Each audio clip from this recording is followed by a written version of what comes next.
Welcome back, you all. We have another exciting show planned for you all today. Today's title is Freedom in Black and White. I often talk about the anti white agenda, and I also talk about the globalization of Blackness. And so we have two agendas going on at the same time.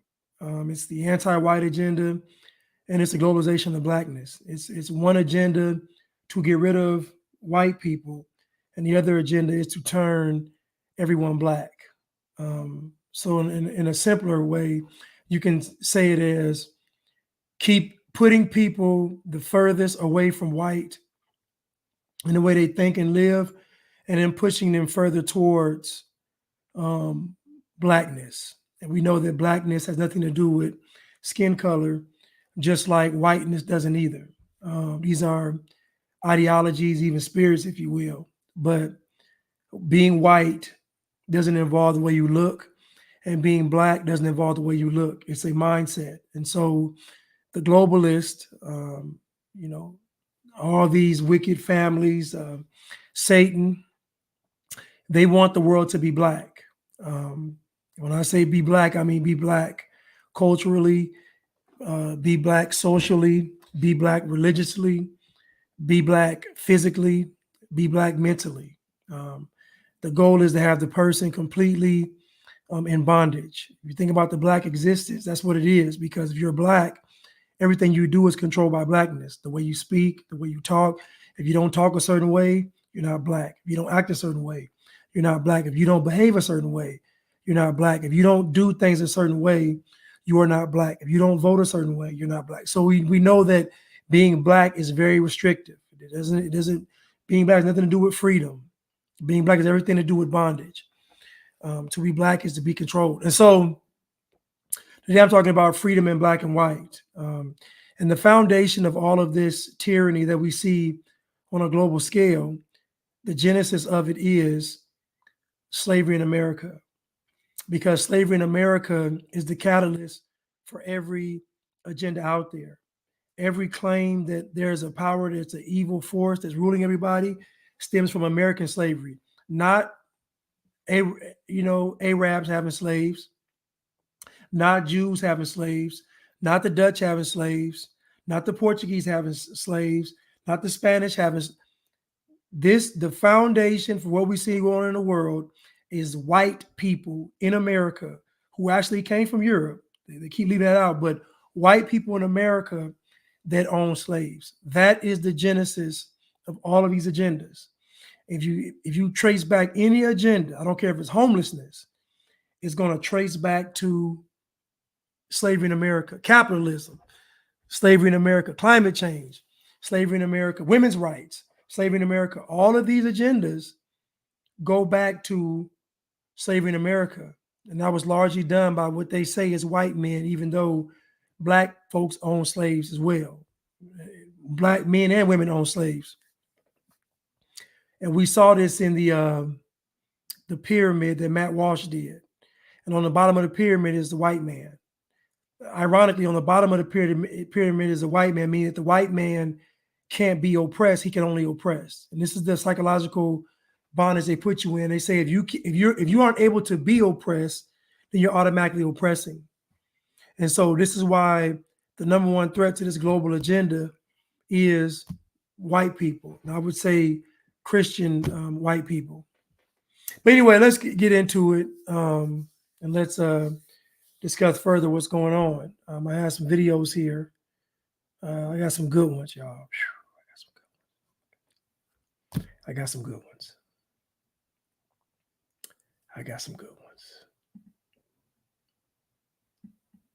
I got some good ones. So let's get started.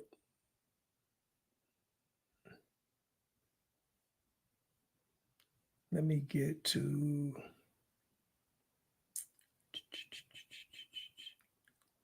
Let me get to. Here we go. Here we go. Here we go.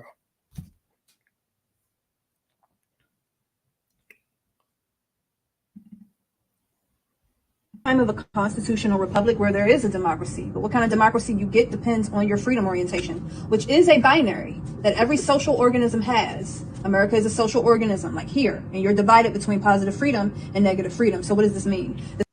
This is Jasmine Contours. I don't know if you all follow her, but I recommend that you all follow her. This is Jasmine Contour, and she's basically talking about freedom, how a constitutional republic loses its First and Second Amendment rights. And I mentioned in my live the other day and before that all they have to do, they don't have to take away your guns.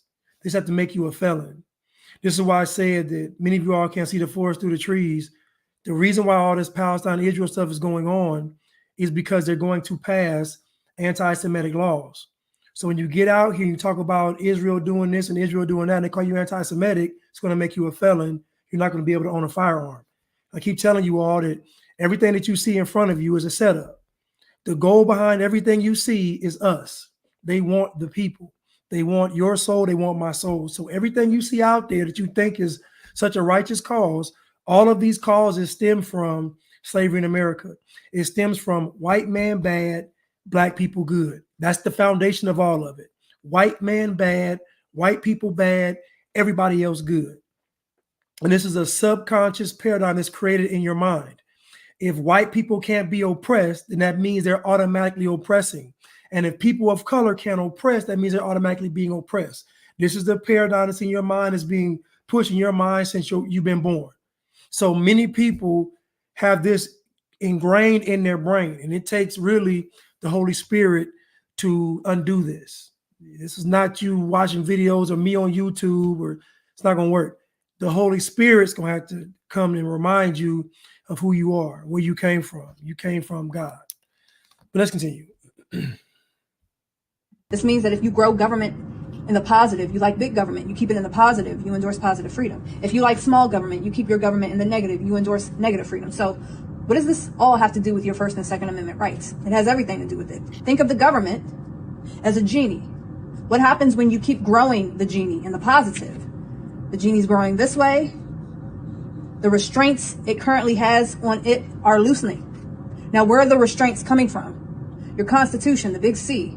So when the genie grows, when the government grows, your Constitution loses restraints. It loosens restraints, and it repositions those restraints from itself onto you, the citizen. It starts to attack your First and Second Amendment rights. Over here in the negative freedom camp, you have small government, okay?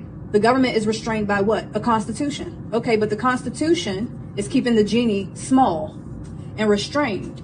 This is exactly what's going on in America right now. You're a social organism, and your binary is really between positive and negative freedom. You're not solving for it, so you're going to lose your First and Second Amendment rights because you haven't learned by now that this doesn't have anything to do with debating and trying to see eye to eye. It's the 21st century and your union has expired. You know your union has expired.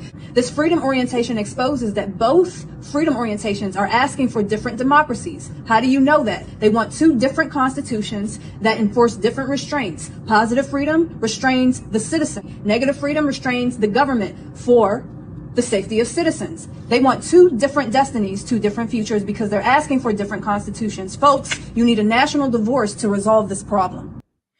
Now, this is the second person that I've heard say national divorce. Marjorie Taylor Greene was the first, and this young lady is the second. My boy, a friend of mine, he talks about separation because at the end of the day, there can be no pact between lions and men. I think that quote comes from Troy. But there can be no pact between lions and men. And so, in other words, the way this current system is set up, there's really no other option but to separate from it and create an actual system that works. Now, I don't agree with us not having any government. I don't trust people enough, to have that kind of. But I do believe that the government that is selected by the people, or the governing body, is one that the people actually select, and they say we choose these people to be, quote unquote, lead us, so to speak. Now, I don't think you necessarily need one leader, but you may need a person that's over a certain department or division somebody that's over this and somebody that's over that. And not just to be over it to have the power and control, but to be over it to make sure that everybody else is doing what's right. Not necessarily in a telling you what to do capacity, but again, you're seeing Democrats and Republicans coming closer together, and they're coming closer together because of what I told you before. The foundation of all of this is slavery.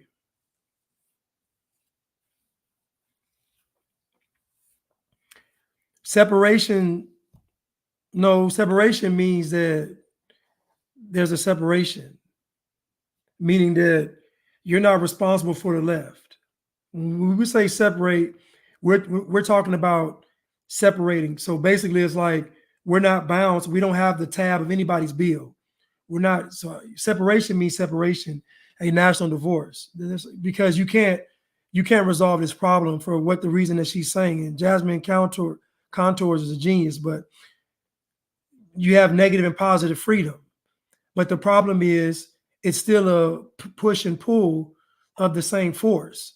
And so eventually, what's going to win out? The problem is that more and more society is going to the left. Society will never move to the right. Wherever society is now, it's only going to move more left. It's never going to move more right. So as time goes on, there's never going to be a situation where the country becomes more conservative. People become more, it's not, because everything surrounding an individual is a liberal. Everything surrounding an individual is Satan. So what they watch on TV, what they listen to on the radio, everything they consume is Satan. So society will never move more conservative. It will always move more left, which is away from God. That's the design. And most of what you see today, they say the road to hell is paved with good intention. Most of what you see today is people doing something with a quote unquote good intention.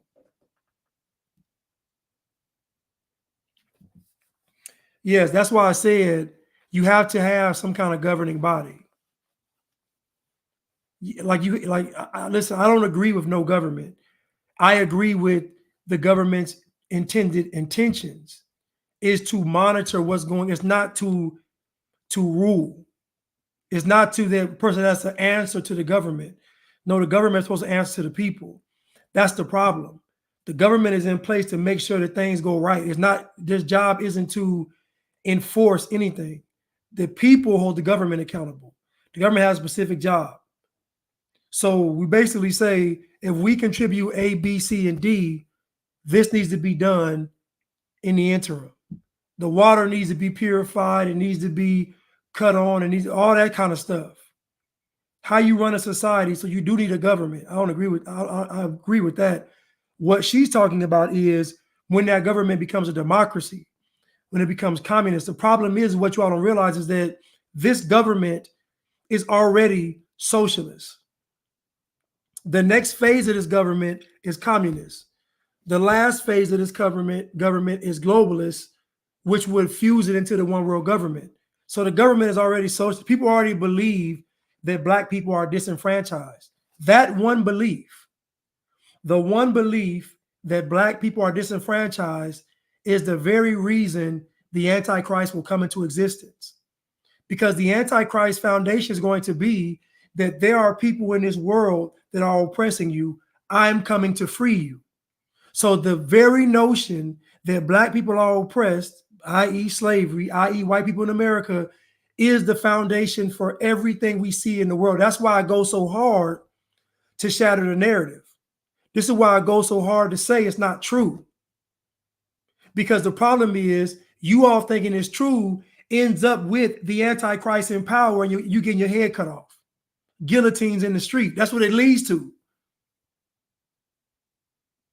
So if you believe you are oppressed, that means you are an atheist. You don't believe in God. A person believing they are oppressed means you are anti-Christ. To even feel oppressed is an anti-Christ spirit. Because for you to say that greater is he that is in me that is in the world doesn't work, you're anti-Christ. Most black people don't believe that scripture. Greater is he that is in me that is in the world. They don't believe that. So most black people by default are anti-Christ. Most of the world is anti-Christ. I'm talking about black because black people are going to be the ones that influence all of this stuff.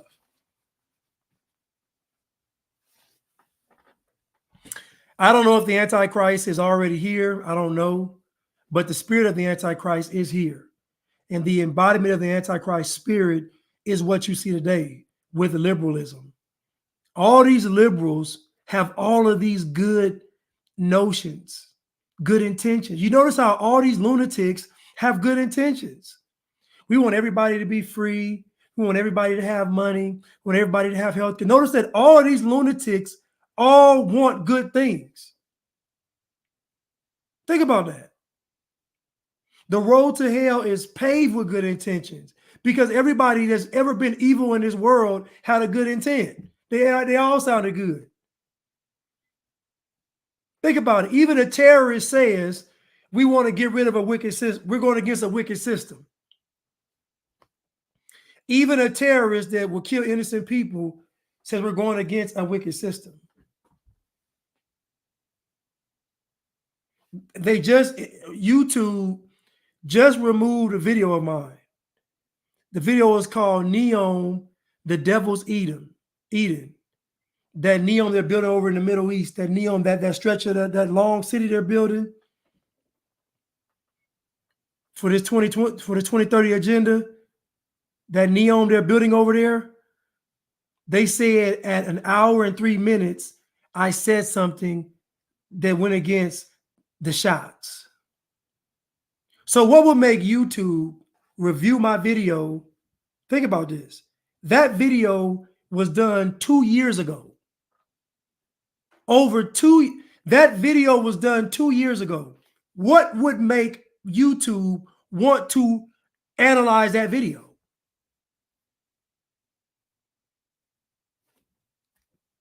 If I'm selling out and I'm doing what white folks want me to do, then what would make YouTube go to my video, Neom, the Devil's Eden, and sift through it? Because I'm lying? What would make YouTube wait 2 years to go through a video? Instagram does it all the time. They'll go through videos I did 3 years ago. So we removed it. You can appeal it. So what I'm telling you all is, everything I'm telling y'all is the truth. And you know how you know it's the truth? Because most folks reject it.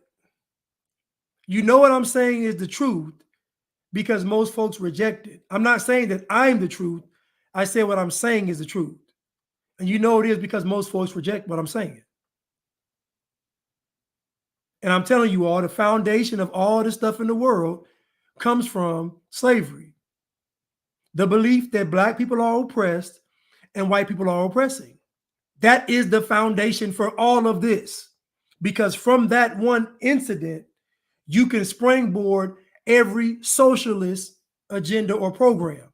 And from socialism, you can spring every communistic program or agenda. And from communism, you can spring every globalist agenda or program. The foundation for it all is black people believing they are oppressed. That one simple belief literally has altered the course of the entire planet. Let's continue. There is no getting ahead of it. Not in the 21st century. In the 31st century and the 41st century, your grandchildren's grandchildren will have to rinse and repeat. It's time for a national divorce, or else you're going to lose your First and Second Amendment. Both of them are gone because you're going to be ushered into a democracy where there's positive freedom. The genie in the government will continue to grow. The Constitution will restrain you. The Constitution will not restrain the government. Think about that. So I'm going to play her last statement again. Both of them are gone because you're going to be ushered into a democracy where there's positive freedom. The genie in the government will continue to grow. The Constitution will restrain you. The Constitution will not restrain the government. Think about that. And so, again, this young lady is profound. By God's grace, I was following her. I haven't seen her content. Yesterday, I saw it. And I said, she's doing God's work. Come on. Think within the paradigm of a constitutional republic. That's what. So, we talk about the Constitution. And we know that at this stage moving forward, the government is not going to uphold the Constitution. It's not going to happen. So what she said was any reference to it is going to be restrict the people. It's easy to do. All you do is say these freedoms that people have threaten the freedoms of everybody. It's not hard to get folks to buy in. You got most of the country happy that Trump got found guilty because most folks are haters. Most folks are just happy to see a rich guy get some justice.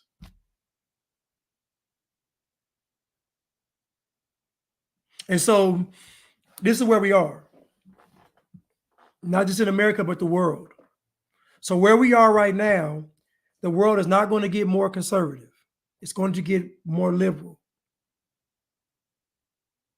And the more you see Black folks on TV talking about racism, talking about oppression, you know it's going to be an end to it.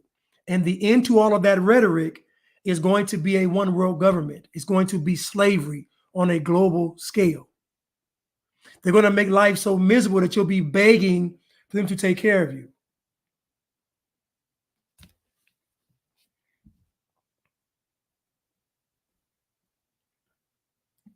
You are, but inside of you there's a social organism where the most important binary to be solved for is not between red versus blue. America, you're a social organism where in American politics the most important binary is not between red versus blue. It's by your freedom orientation, which is positive freedom versus negative freedom. Okay, so this political science terminology suggests that if you believe that growing the government will help you aspire to your best life, you keep government in the positive, don't you?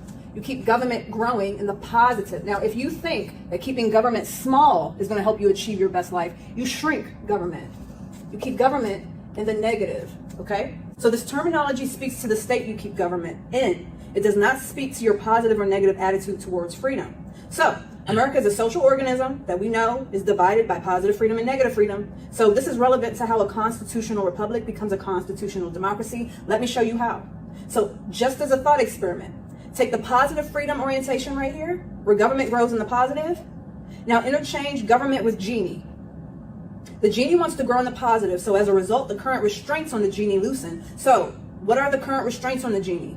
Constitutional restraints. Because the genie wants to grow, though, it implores those who grow government to attack what's binding it. So if what's binding the genie is a constitution, that's where your First and Second Amendment rights get attacked, people. In order for this freedom orientation to reap what the genie has promised it, what the government has promised it, the fruits of Marxism, socialism, and communism, it has to grow. And they need a constitution to allow it to grow. So they need the Constitution to be amended very differently than it is today. So what this exposes is that our friends and neighbors and loved ones who grow government, they are actually in pursuit of a constitution where the restraints are not on the genie. It's not on the government. Not in this example. Restraints are instead positioned towards the citizen who will trade liberty for safety if it means the genie fulfills its promises. What's more is that not only are they asking for a different constitution, they are demanding a different democracy within the paradigm of this republic. And by extension of that, where does that bring us? It brings us to this one conclusion about the positive freedom orientation. They have determined that the government, or the genie's natural station, is above themselves. The citizen derives its power and welfare from the state within this freedom orientation right here. So the proof in reality we have today is how when the government grows and people want the government to grow, when they are met by resistance, this orientation will call you a threat to their what? You're a threat to their democracy. Believe them. They're not lying. They're asking for a different democracy. They're asking for a different constitution. How do you know they're asking for a different constitution? Their constitution has different restraints. So the negative freedom orientation keeps the genie restrained by a constitution as well, but they seek enforcers who keep the government in check. So this means not only are they asking for a different constitution than this orientation, they have reached the consensus that the government should derive its power from we the people. The government is beneath the citizen, not above the citizen. So let's put the government here. And let's put the government here. Within the positive freedom orientation, the government is above. Government presides over the people. Within a negative freedom orientation, the government derives its power from the people, so therefore it's beneath them. The key difference is... Now, this young lady had to spend some time with God. And again, and I say that because she would have had to sit down long enough and been still enough to see this. So this is the benefits of you being still, ladies, and not being in them streets.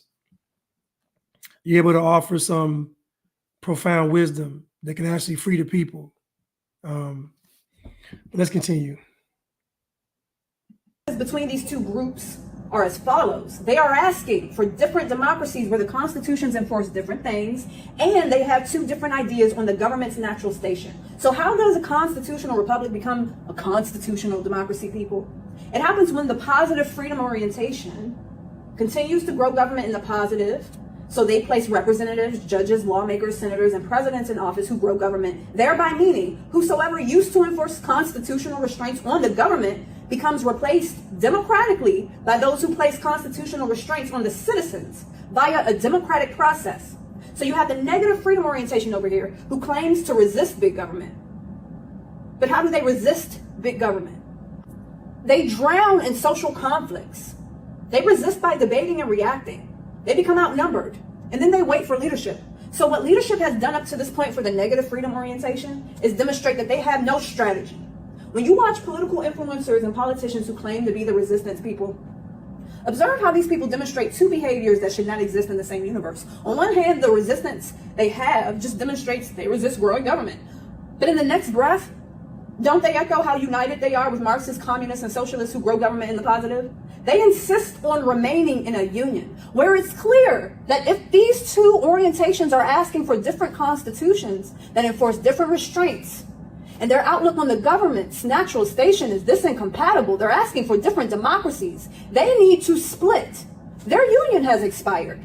You want to... Again, there can be no pact between lions and men, meaning that there will never be a resolution with the left. This is why the Antichrist is going to come to bring about peace, because there will be conflicts. There will be a conflict of ideologies and a conflict of culture. So the Antichrist will come to bring about peace. That one world government will be established to keep peace. All peace means is a liberal, communist, Marxist, globalist, socialist takeover. That's all peace means. When the hippies threw up the peace sign, what were the hippies doing? Having sex and doing drugs. The hippies' goal was, let's not fight, let's make love, not war. No solution.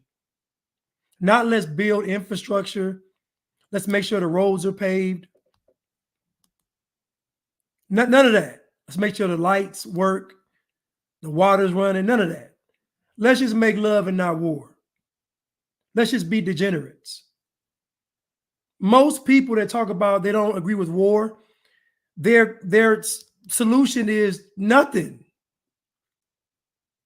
But yeah, we can agree there are forces out there that want to cut your head off. So if Republicans and conservatives were really serious, they would have said what Marjorie Taylor Greene said, national divorce. They would have said what she said, national divorce. They would have said what making conservatism look cool said earlier, succession. You will never be able to reason with these people. You will never be able to rationalize these people, never. The only way to get along with these liberals is to become like them. That's the only way. So there will never be a resolution with someone that likes Joe Biden or likes Kamala Harris or thinks that George Floyd is a hero. You will never, ever have a common ground with them, ever. Because their core belief is decadence. A black person voting Democrat in 2024 is a lost cause. It's over. Everybody that's black that's going to vote Democrat in this next election, you might as well go and cancel Christmas. It's over with. They're done. Because I'm telling you now, the only way to get along with the left is to be consumed by the left. There can be no pact between lions and men.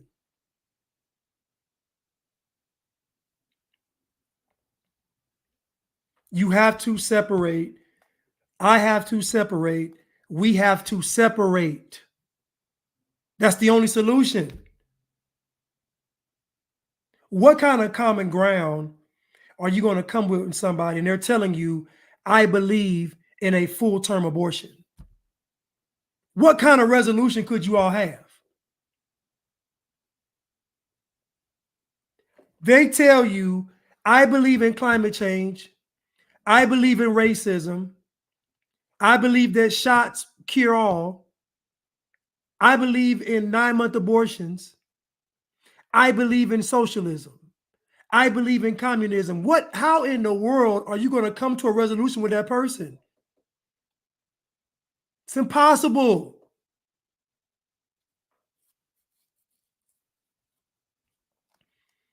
And somebody in Flaxseed said, separate the wheat from the chaff. Even God talks about a separation. Even God knows there has to be a separation.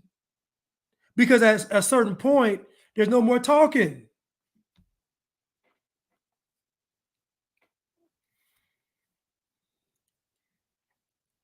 At a certain point, there is no more talking. There has to be a separation. It's not going to work. Most people are liberal.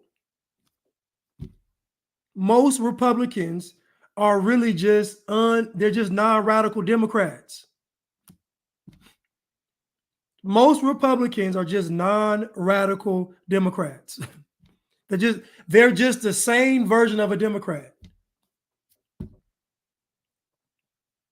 Most Democrats are just the same version of the extreme liberal. This is most of the world. Most of the world is decadent. Most of the world is wishy-washy. Most of the world is they're going to take it how they can get it. All we have is separation. Yeah, the progressive is speed. Right. So there's no reasoning with these people. And I've always said this, conservatives only respond.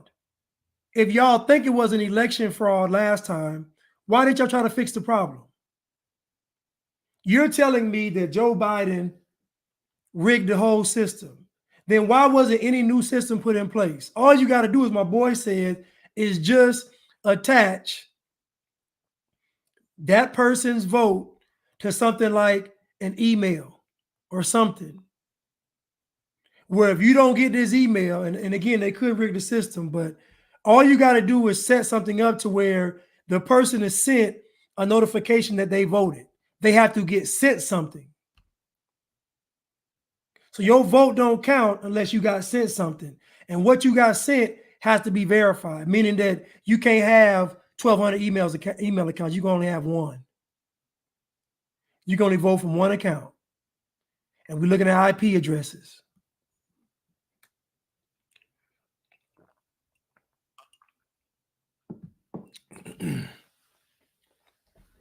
So whatever Democrats did last time, they probably do it this time. I don't think we're going to have an election, though. Somebody said that most Democrats are lawyers, and J-Law said, and the country is being ran by lawyers, not real leaders. I agree. Jarrell said, use a thumbprint. Use a thumbprint. Whatever. Use a system to where when you scan your thumbprint or whatever, you have to get something to say it's confirmed that your vote was cast. If you don't get that, you don't have a vote. So that means the system has to recognize that it's you, then send your vote back to you, then send the okay back to you. So again, we got to separate. What's up, Patrice L? Kelvin Thompson said the fact that they gave us Juneteenth instead of a voting holiday should have said it all. Yeah.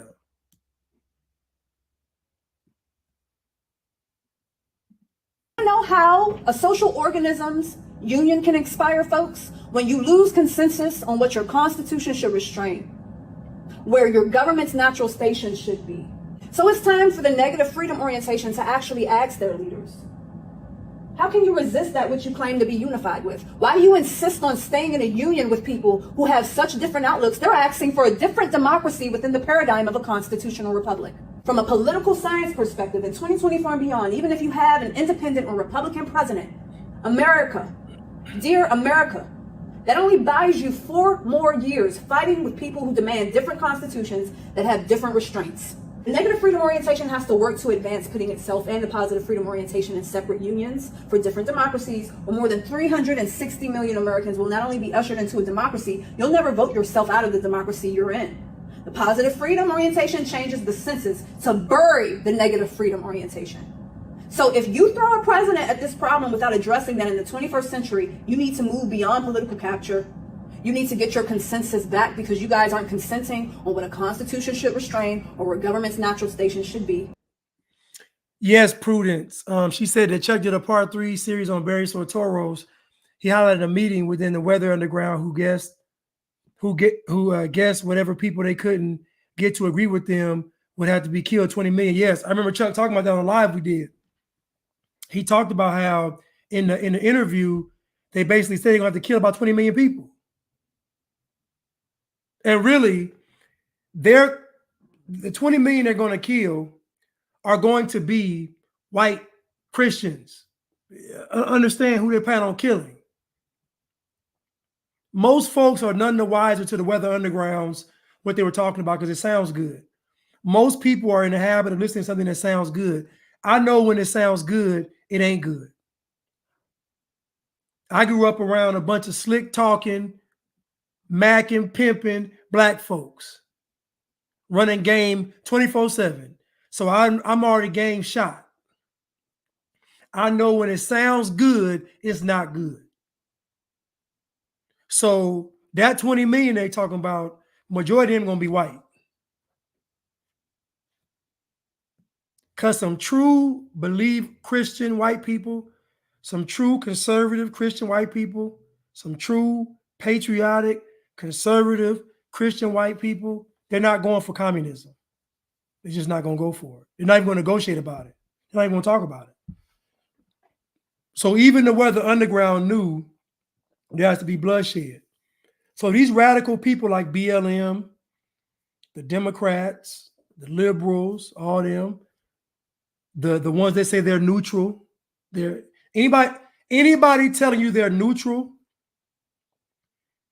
is with the left, because being neutral is a liberal ideology that I can just stay in the middle. I ain't got to pick a side. That's a liberal ideology. Anybody telling you they're neither or, they liberal. Because when push comes to shove, they're going to side with the liberals. They're not going to, you think a person that's been in the middle of the road their whole life is going to pick the hard road? They're not. They're going to pick the easy road.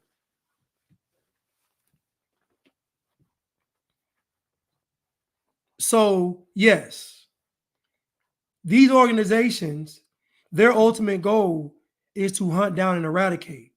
But first, they need to get rid of the guns, because most of them are cowards. They don't want to have a battle with you. Do y'all understand this? That these people are cowards. Their goal, see, y'all be thinking civil war. It's going to be a war, a shootout. These people ain't finna fight y'all. These people will only fight when they have all the leverage. If you study politics, you'll learn that peripherals, like major countries, never fight each other. It's too much to lose. America ain't gonna never just fight China. It's not going to happen.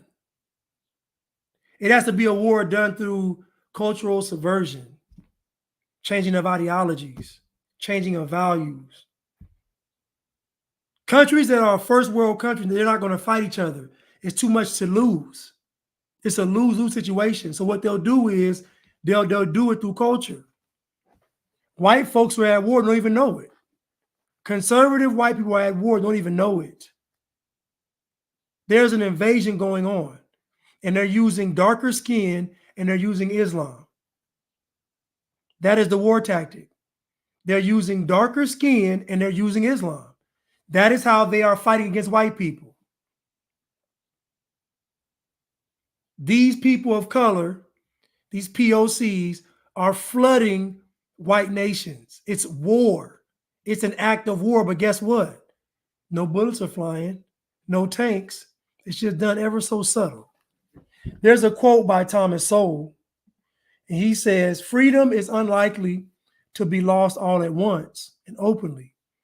It is far more likely to be eroded away bit by bit amid glittering promises and expressions of noble ideas. This is why I keep telling you all, even Thomas Sowell knows that the end of all of this is going to be no freedom. So whether it's Palestine and Israel fighting, whether it's Trump and Biden in the election, whether it's Ukraine and Russia, whether it's fighting for social justice, whether it's trying to conserve the environment, all roads lead to slavery. All of this stuff leads there. It's not going to lead to being more conservative. It's not going to lead to, none of it leads that way. Everything leads to Satan. That's why you got to separate. Jarrell said 30% of people who go to church aren't registered to vote. That's shocking.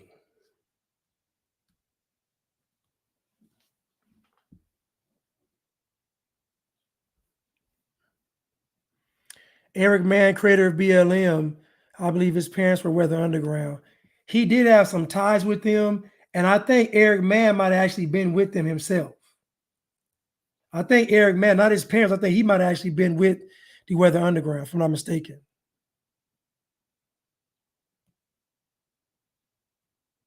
Let's continue. This positive freedom orientation wants their government above. This negative freedom orientation wants their government below. You understand what's happening here? If you throw a president at this problem, you'll be back where you started from in 4 more years' time. So the biggest lesson here is that America must have a national divorce because Americans have lost consensus on what the Constitution should restrain. I'm beating a dead horse here, but I want you to understand something, America. Once you lose consensus on where the government's natural station should be, it's a wrap. You are too incompatible to sustain together. Any nation, country, or social organism who loses consensus on those 2 most important things, you must have a national divorce. You have to split apart in the name of curing civil unrest. If you sustain together, it will be at the detriment of one or the other orientation. And I can tell you now, the conservatives are going to lose. Because conservatives are too reactionary based. Too reactionary based. 10 years ago, Republicans, conservatives should have been vocal. All y'all should have been sounding like Rush Limbaugh and Jesse Lee Peterson and Alex Jones. But you didn't want to get called racist. All you got to do is verbalize it, vocalize it. That's what empowers people. That one guy stood up in Congress and told Barack Obama, you a liar. Nobody else had his back. Nobody came up and contextualized what he said. Just, he racist. Everybody stayed away from it. That's how bold y'all should have been 10 years ago. When I was lost in the sauce, didn't know what was going on, y'all should have been arguing with me. I should have been going home at night, tossing and turning, calling y'all racist. That's what y'all should have did. Should have been planting seeds. But y'all turned into cowards because you didn't want to be labeled racist. You didn't want to seem like the bad guy. Imagine that. Imagine Batman being quiet because the Joker is telling everybody that he's a bad guy. Imagine that. Imagine Batman saying, well, I ain't going to fight crime today because the Joker says that I'm only fighting crime to feed my ego. You notice how Gotham is horrible, right? And Batman comes and cleans up the city. And like clockwork, every time the citizens of Gotham turn against Batman. You know why? Because most people are decadent. Most people like Joe Biden being in office. Most people like criminals running around. You know why? Because it means they don't have to be held accountable. The higher you raise the standard, the less folks you'll have to meet it. The higher you raise a standard, the less people you will have to meet it, because the standard is going to reveal the person's true intent. Most people like the fact that Joe Biden is president because they ain't got to be accountable. He's the substitute teacher.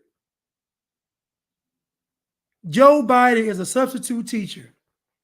He's not handing out homework. You don't have to come to class on time. You don't have to come to class. He never gives you a test, and if he does, you're going to pass it. At the end of the year, you get an A. Most people would pick Joe Biden. They would pick him as a boss. They would pick him as a parent. Joe Biden embodies the decadence of humanity. Most people would pick Joe Biden because they know at the end of the day, that guy can't hold me accountable.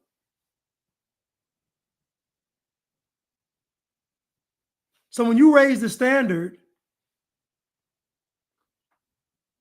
you lose people. So at the end of the day, what Jasmine is talking about is raising a standard. The standard is we're going to separate from you heathens and demons. We're not negotiating anymore. We're leaving. It's over. We're going to go over here. Y'all stay over there. Anything you do, as my boy says, anything you do will be an act of war. So if you run any kind of propaganda that's negative about us over here, we fire missiles. If you send a spy over here, they're getting strung up.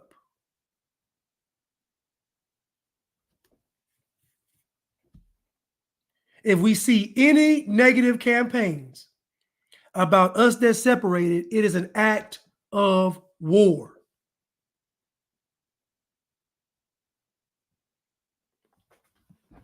There can be no pact between lions and men. 2024, in the 21st century, in the 21st century, the 31st century, and the 41st century, Americans will have to solve this binary. You'll have to keep having a cyclical and perpetual national divorce when these two binaries are incompatible and they can't sustain together in the same union. That's how a constitutional republic becomes a constitutional democracy. You remain too incompatible for too long. You're focused on red versus blue. Solve for your freedom orientation. Solve for your freedom orientation.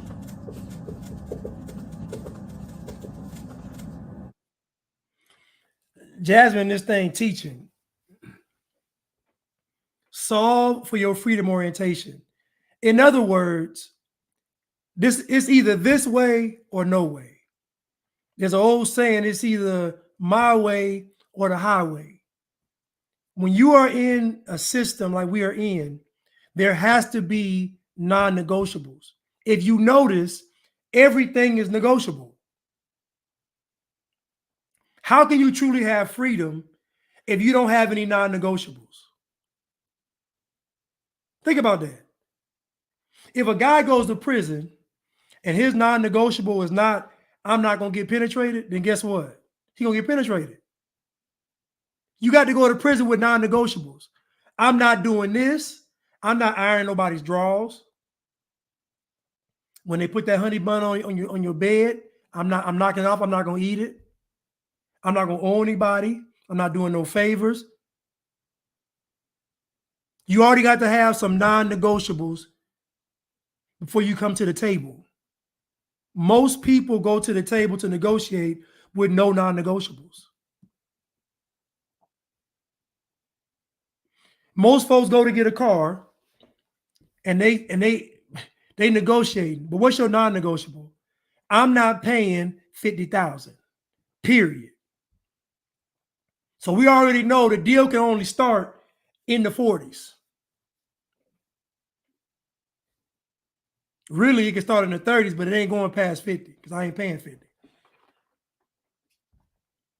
We talk about non-negotiables. What are your non-negotiables? We're talking about freedom. You got to have them. So this Democrat-Republican thing, all it is Republicans conceding to what Democrats want.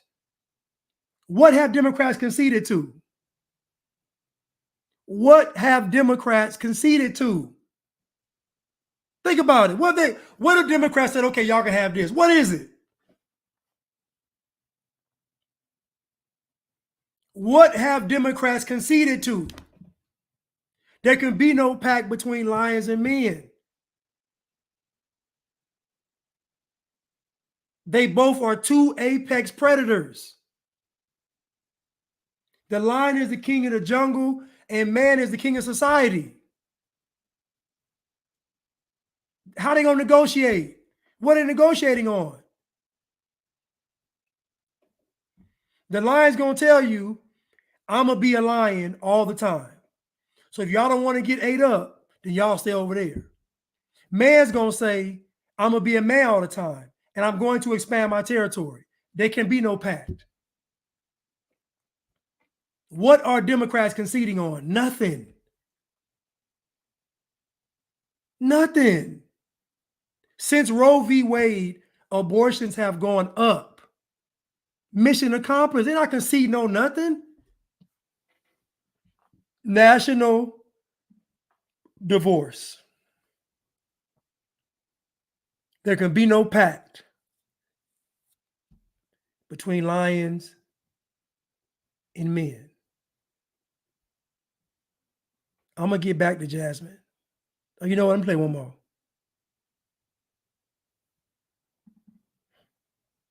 America, have questions about how a uniparty formed in Washington, D.C. beneath your nose?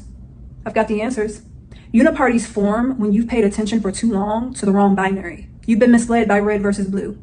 When the most important binary in American politics has to deal with freedom orientation, and you've never heard of that. In fact, when I say positive freedom versus negative freedom, you associate that to mean that I may have a positive or a negative feeling towards freedom. You'd be so wrong. Let's talk about it. When I use the term positive freedom, I am speaking to people who have government growing interests. They grow government in the positive. They endorse positive freedom. When I speak to people who endorse negative freedom, these are people who want their government to remain small. They want government to remain as a referee, never a key player. They want constraints. They want a constitution to restrain government. They keep government in the negative. They endorse negative freedom. When you are misled for too long on the wrong binary, you get a uniparty. And I'm afraid that's what's happened to America. It's taken more than 200 years for us to become a nation of several nations that had no explicit unity project because we are ignorant to freedom orientations and how if you don't solve for them, you get a uniparty, and that uniparty leads you to political capture. And if this is the dumbest thing you've ever heard, let's break it down to a science. So it's really simple and straightforward. You can take a conservative, okay, and put them on a Republican vehicle. That's their ideology, that's their vehicle. You can take a progressive or a liberal and put them on a Democratic vehicle. And you can take a libertarian or an anarchist or a classical liberal, and you can put them on an independent vehicle. Now, if all of their freedom orientations comport to positive freedom, they endorse government growing interests. This means they're all on the same team. Now,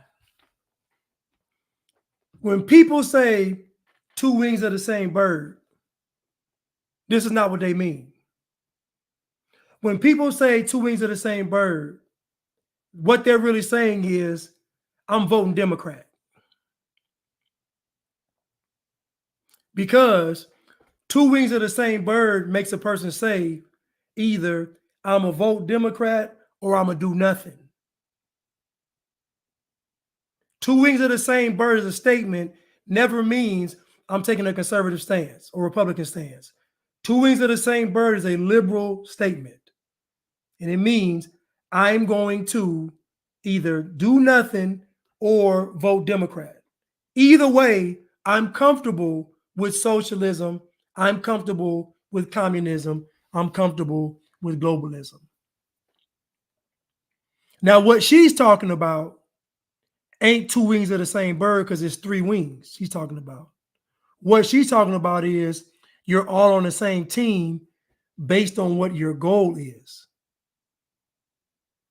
If your goal is to preserve what we currently have, then all of you are doing the same thing. Because what we currently have is truly a uniparty. Like I mentioned earlier, you have Democrats and Republicans moving closer and closer together.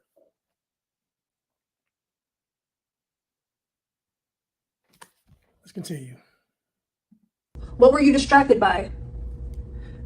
The ideology and the political vehicle. You have the illusion of choice. What you really have is a uniparty. Since everyone is on the same team, they have government growing interests because they keep government in the positive. They endorse positive freedom.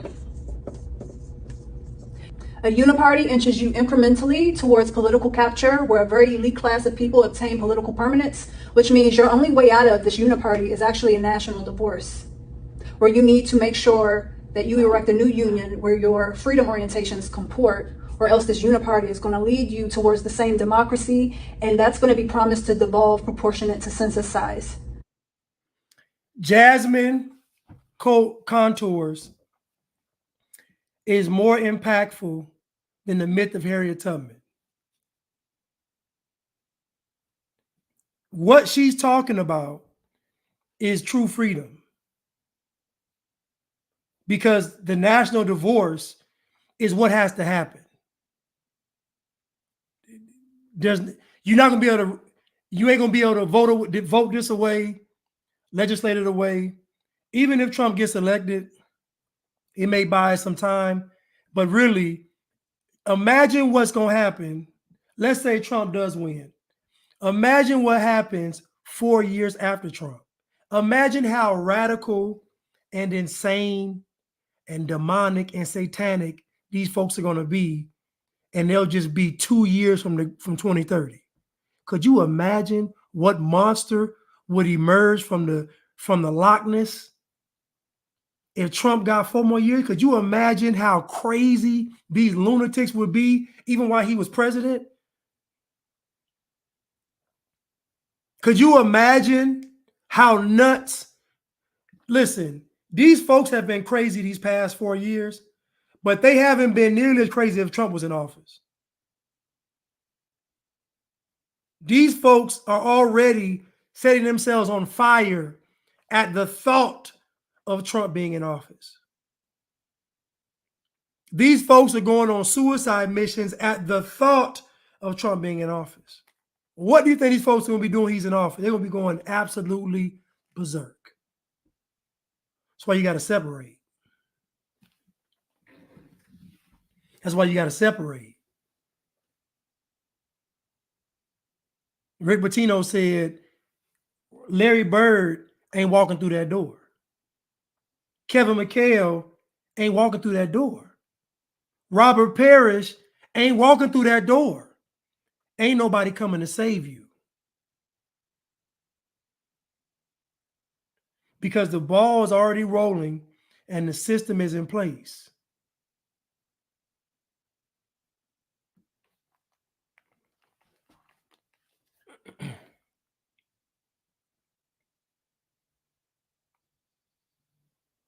Give me 1 second.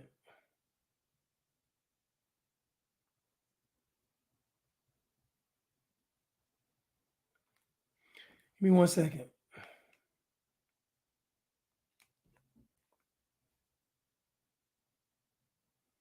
And listen, I'm not the type to be a pessimist. I'm just telling you the most positive outcome is a national divorce. That's the only way. You okay, you remember that video I did and it had Matt Barnes in it? And Matt Barnes was saying, maybe, what I'm feeling is from the shot. I'm my head hurt, my body, that's most people. He's most, don't listen, what we're surrounded by are cowards. They're cowards. I had a guy tell me, he said, they came for my guns, I would give my guns up because I know that the MAGA people would fight for me. That's what he said. He said if they came for my guns, I would give them up willingly because I know that the MAGA people would fight for my rights. I said, God, so think about this. So he knows what's going on and he still wants to vote Democrat. That's what I'm trying to tell y'all. No negotiation. We can't negotiate. We can't negotiate.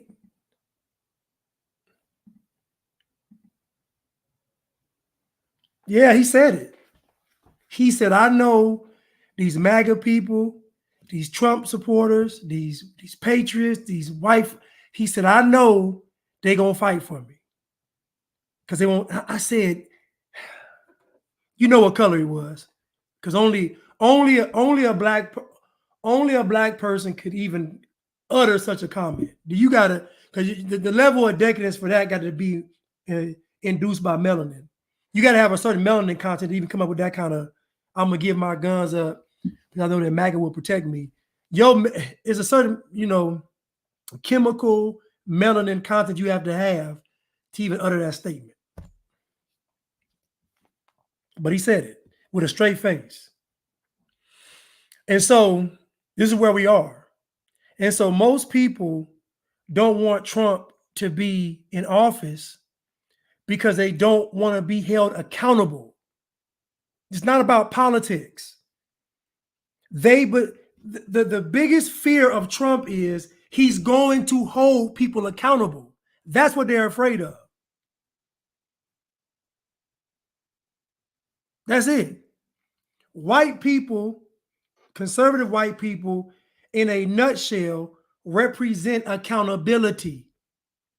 I can't just do what I want to do.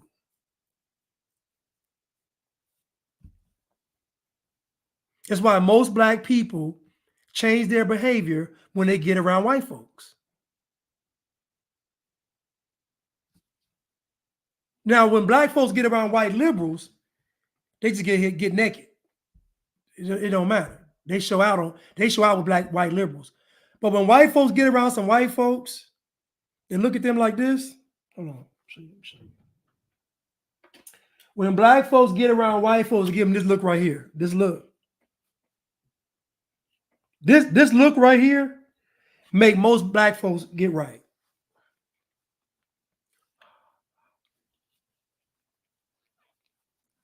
Somebody said, what do you mean accountable? I'm explaining to you right now. So policing is white. What do police represent? Police is synonymous with white privilege and racism. What do the police represent? Accountability.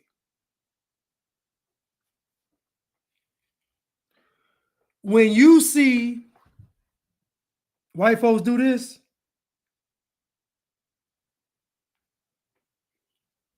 most black folks gonna get right.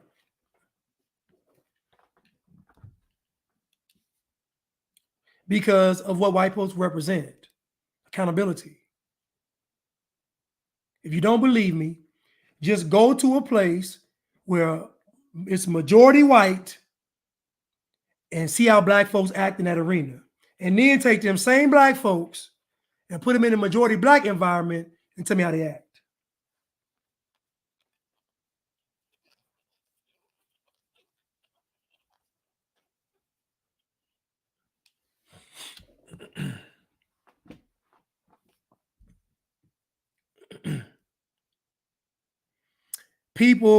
Mystic said people need to listen to the speech where he speaks about the establishment and accountability. He talked about Trump. But again, what I'm saying is that a person should be able to hold themselves accountable. But most people won't do it. That's why you have to have some kind of governing body to do it. You know, probably the best period in time was out west with them cowboys and stuff. Everybody had a gun on their hip. You knew if you crossed the line, it was over. That was probably the best time. Think about it now. They probably got the most done out west during that environment with the Cowboys. They probably they had a gold rush out there. Look how much stuff happened out there. Wasn't no slavery out. Think about it. Wasn't no slavery out west. Everybody had to get it. It was black cowboys, Hispanic cowboys, white cowboys. For some reason, when them folks had them guns on their hips and them boots and them horses, for some reason, folks was acting right. For some reason, folks was acting right. And it wasn't no racism. I'm just saying. But let's continue. Let's continue.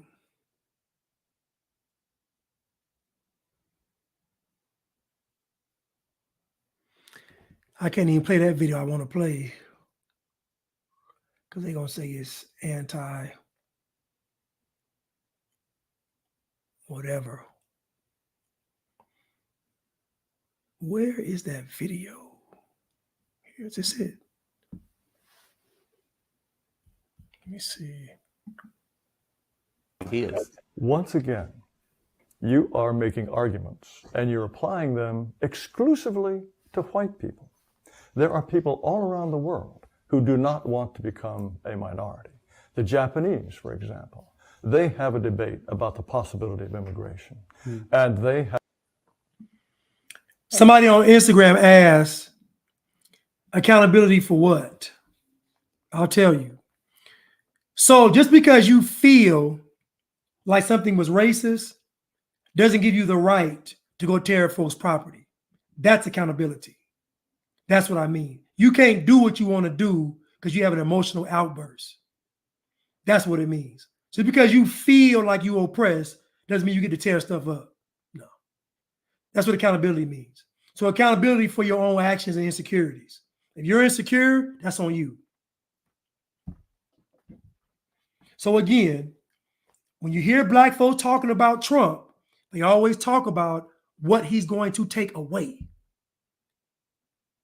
When they mentioned Trump, I heard them talking the other day, she said, my mom ain't voting for Trump because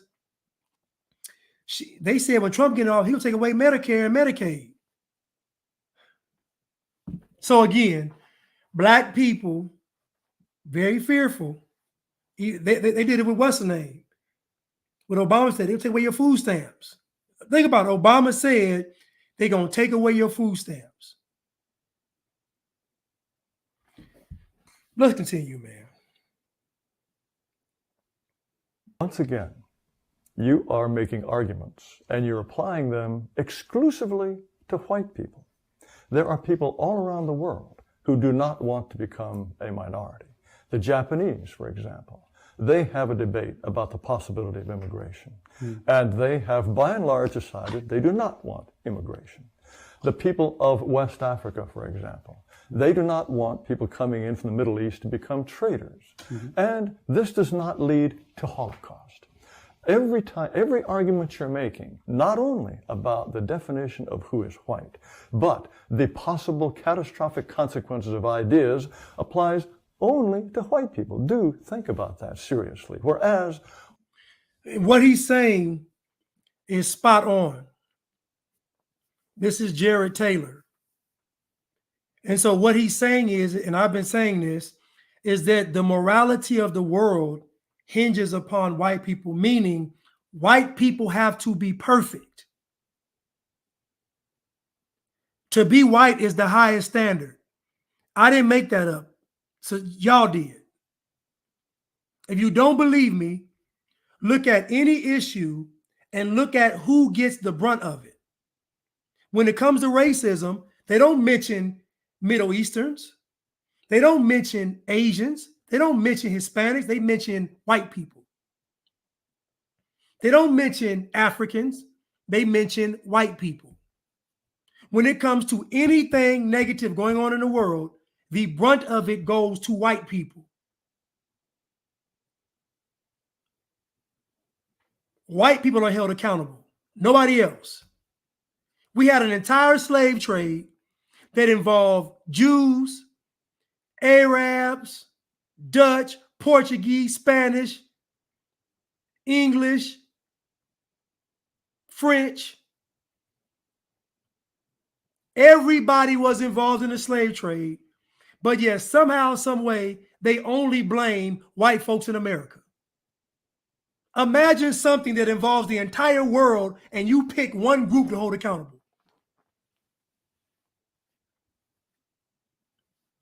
The anti-white agenda. And the anti-white agenda is the anti-God agenda. Look at somebody on here.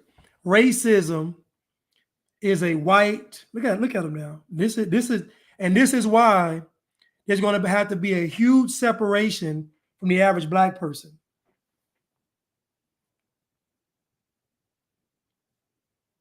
You see, back in the day, black folks were separated. That's what saved black folks, is that black people were separated, meaning that when black folks had something to do, they got away from those that didn't. But then MLK came along and said, nah, y'all got to come together. Most black folks back then were classists and elitists. They believed in living a certain kind of lifestyle. So when they had a chance to do, they left those environments and went to these suburban communities, and they were thriving. Now you got them telling black folks we gotta all be together.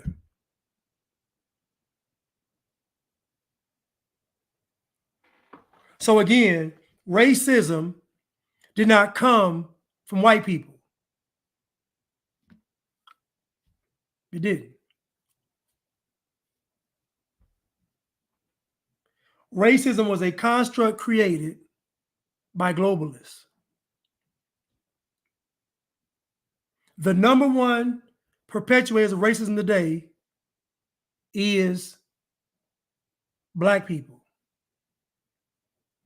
Because black people have the privilege of saying that everything is racist and they're being believed. You can't name one black person that got in front of a microphone and said something was racist and the masses of people said it wasn't. You can't name one.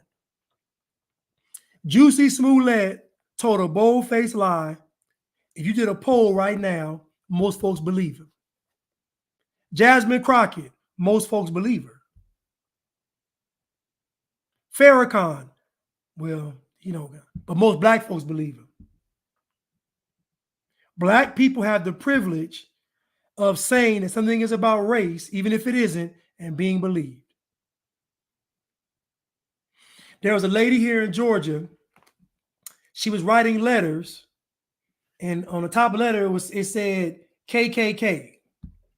And she was putting these letters out to all the folks in the subdivision, and she was telling them they had to move out. So black folks up in arms that the KKK is putting letters in their mailbox. They didn't leave. They weren't afraid. It's hard to be afraid of something you never see. You never see the KKK. It's hard to be afraid of them. So come to find out, it was a black lady. And she was upset that I guess she didn't get to stay in that subdivision or something. It was something real petty. But anyway, it was as a black woman. Back home in Sacramento at McClatchy High School, somebody put above the water fountain, whites only. The school went into an uproar. They called the news out. Everybody's coming, oh my goodness, segregation is back. Oh, guess who did it? 4 black students did it.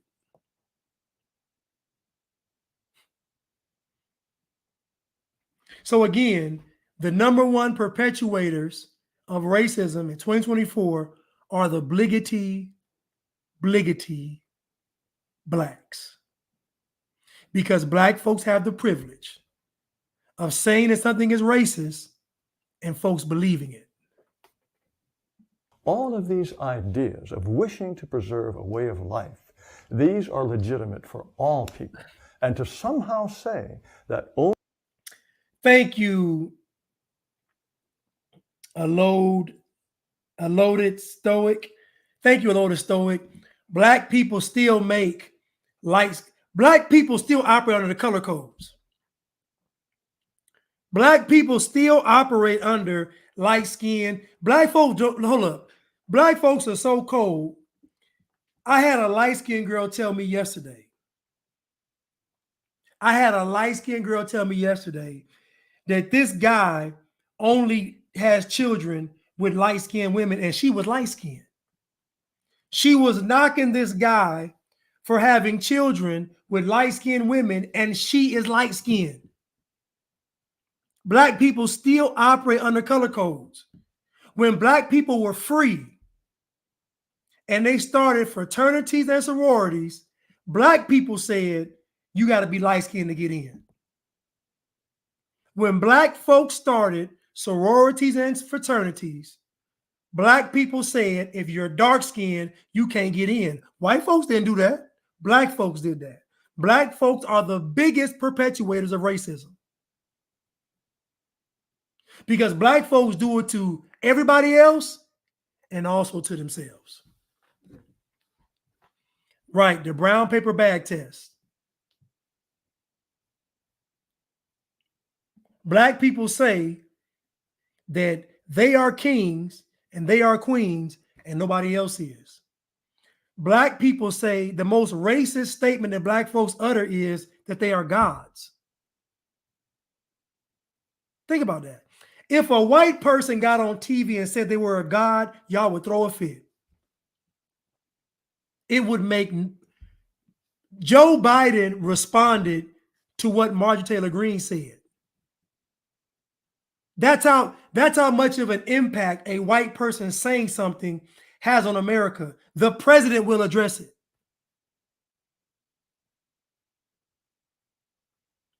And it's like that because you true conservative and patriotic white people, you God-fearing white people, y'all were silent for so long that now your voice isn't even palatable. Folks can't even stomach when y'all tell the truth. They can't even accept it.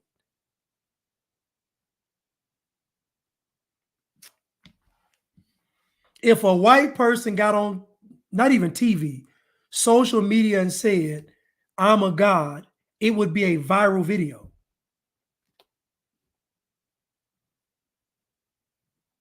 Viral.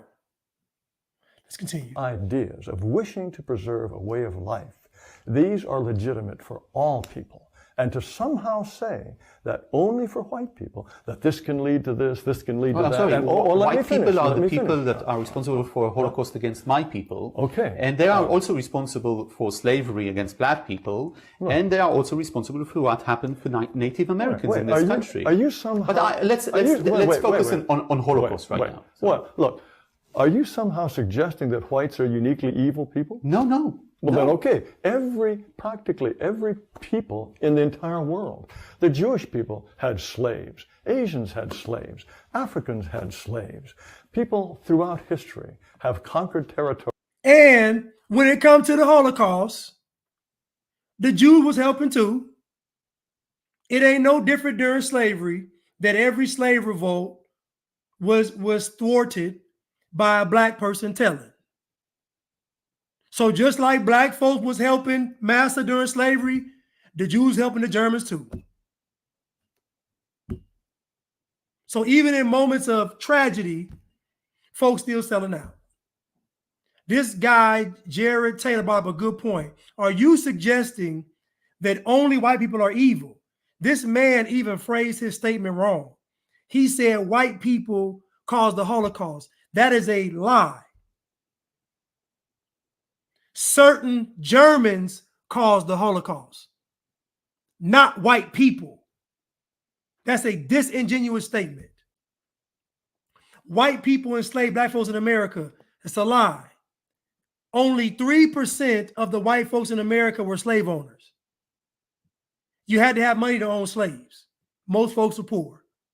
So again, even the conversation, even the talking points, even the stances, even the context is still anti-white. Everybody had their hand in the cookie jar. Everybody. Yes, and the Jews, and the Hispanics, and the Asians, and the Bliggitties, and the libtards. Everybody had their hand in the cookie jar. And to put that cookie jar on white people is a disgrace. The only thing y'all can say is that white folks had their hand in the jar last. What you're not going to say is that white folks had their hand in the jar last and there was just one cookie left. You see, white folks got caught with their hand in the jar, but there's one cookie. So now white folks getting blamed for the whole jar that wasn't full. White folks got caught with their hand in the cookie jar last, getting one cookie, maybe even crumbs. And then everybody else show back up in the room, wiping crumbs from their mouth, talking about, we caught them. I said everybody else came back in the room, wiping crumbs from their mouth, talking about, we got y'all. Here they go, y'all, we got them. Trying to put the morality of the world on white people. You know why you do it? Because subconsciously you believe the white folks are superior. The only way you can put this kind of standard on a group of people is if you believe they are superior. Hence why I said that the anti-white movement is the anti-God movement. And slaughter the occupants. Somehow it is only white people about whom this is brought up. During the entire transatlantic slave trade, you may or may not be aware, an approximately equal number of blacks were taken by Arabs out of Africa into the Middle East. Why are there so few blacks in the Middle East now? It's because they were used as slaves, the men were castrated, and they have left no descendants. But somehow it is the slave trade across the Atlantic by white people that is somehow this great scourge of humanity. Jarrell said the Germans also killed 20 million Russians at the same time. The Germans also killed more Russians than they did Jews. What are Russians? Again, this anti-white agenda is to get you all to usher in this Antichrist. And they're going to use melanin, skin color, and they're going to use Islam. Islam is the social component. To get into the gate, you got to have the color. Once you get in the gate, you use Islam to subvert the society that's there.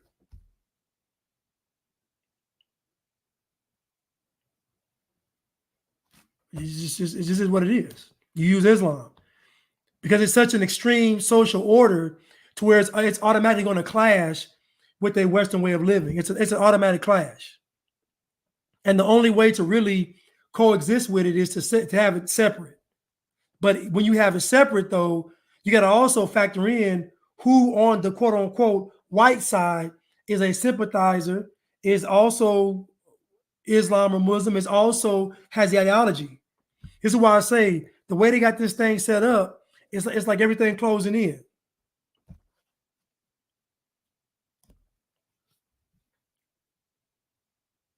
Slavery still exists in Africa, but somehow it is slavery in the United States 150 years ago that all of humanity is supposed to weep over. Again, you are talking in terms that single out white people for special moral condemnation, do not accord them the rights that you unconsciously allow every other group, and you are setting up rules whereby only white people are not allowed to take the simplest steps necessary to ensure their survival.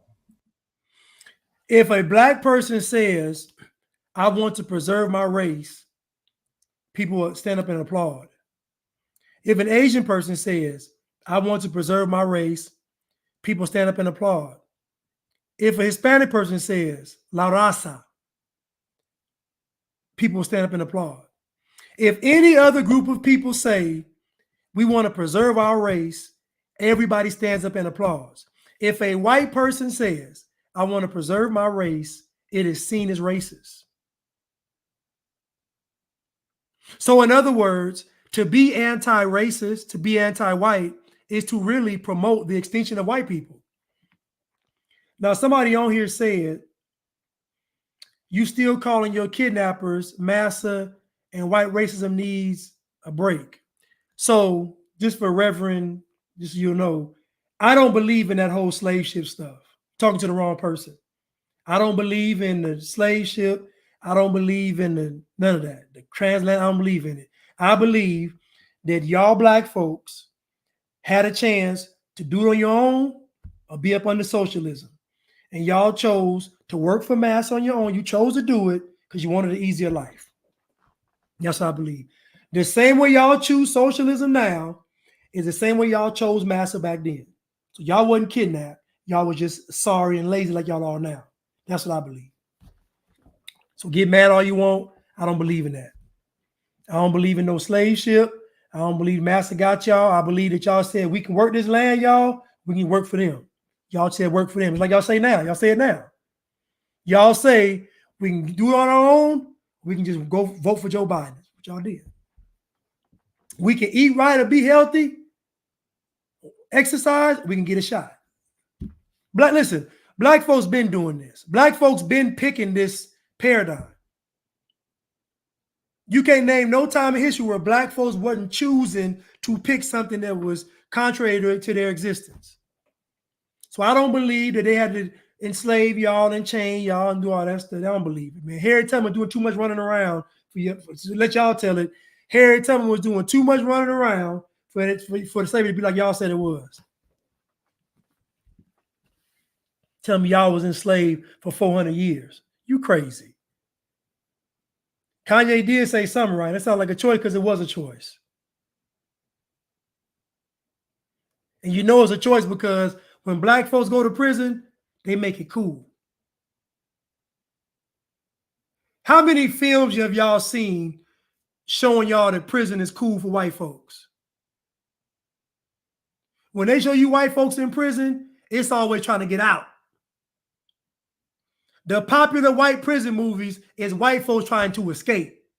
The popular black prison movies is black folks add a new version of black culture in the prisons. Tell me I'm lying.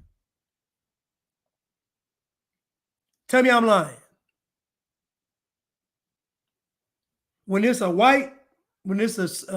prison movie with white folks in it, the white folks trying to escape. When there's a prison movie with black folks in it, black folks having a good time. So again, look, he said Shawshank Redemption.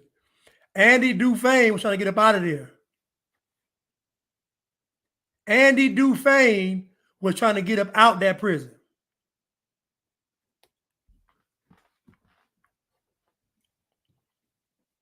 Black folks made prison look good.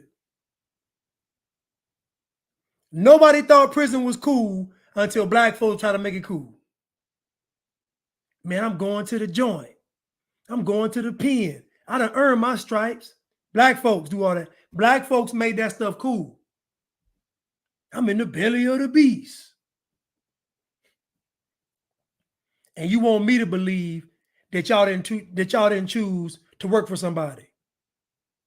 You want me to believe that y'all didn't choose to have somebody pay y'all, take care of your clothes, your food, and your medical, and all you had to do was work. Y'all do it now.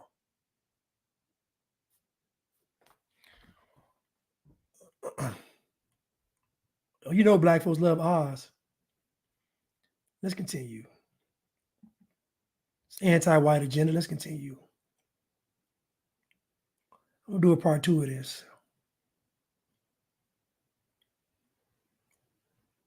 I'm gonna do a part 2 of this.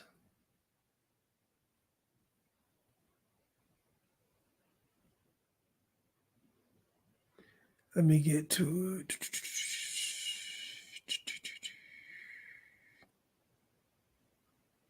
I gotta save that for Tuesday.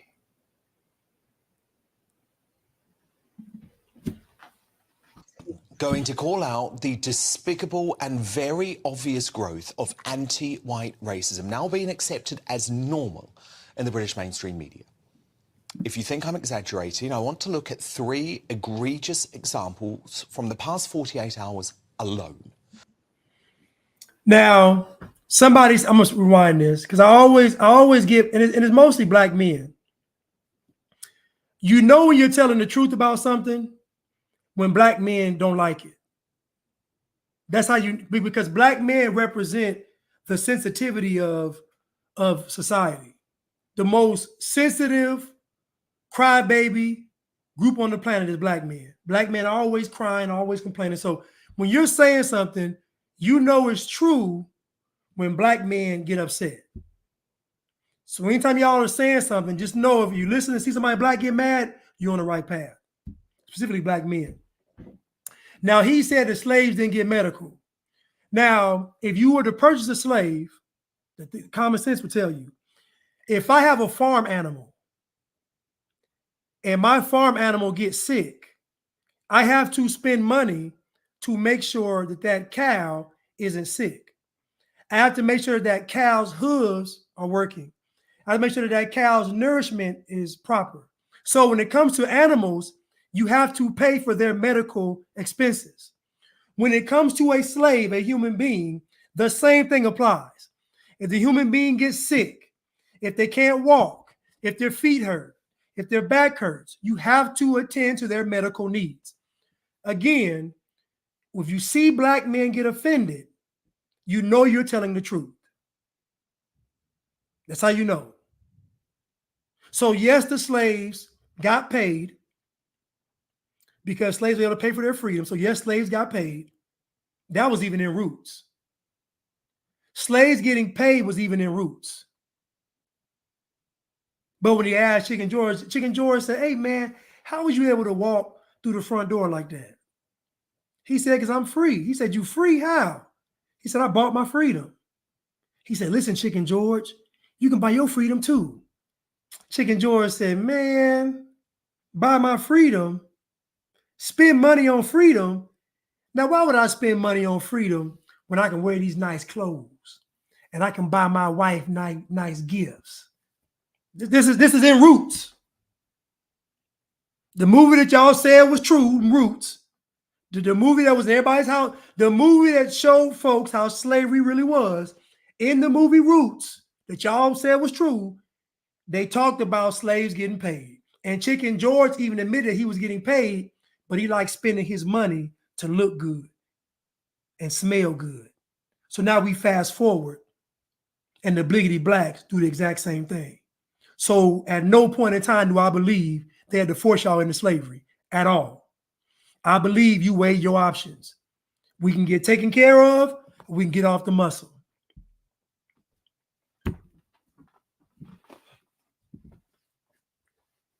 So there we go. Let's go. Is anyone going to call out the despicable and very obvious growth of anti-white racism now being accepted as normal in the British mainstream media? If you think I'm exaggerating, I want to look at 3 egregious examples from the past 48 hours alone. First, Wilfred Emmanuel Jones went on Sly News Saturday evening, where while previewing the amazing feat of our Lionesses making the World Cup final, he decided to turn the discussion of this Sunday Mirror front page into a debate about the ethnic makeup of the team. Watch. The only thing I would say about this picture here, what jumps out of you is that this doesn't sort of represent diverse Britain. It's all these blonde, blue-eyed girls, and, you know, I wish them well, but I do think we need to ask ourselves questions about why is it that we've got, it has a lack of diversity. Now imagine this black Brit, I'm going to start calling them the BBs, the black Brits. This BB right here, these women had to earn their spot on the national soccer team. And so it takes practice, hard work. Now, keep in mind, if you listen to black people talk, black folks don't talk about things like hard work, preparation, none of that kind of stuff. They talk about the end result of things. So he says, why is this picture on he said, why does this picture lack diversity? Think about that. Why does this picture lack diversity, as if these women haven't trained their whole life to make it to the World Cup finals? He just totally disregard the qualifications, the hard work, the dedication, the sacrifice, just to erase all that. Why don't I see any black folks in the picture?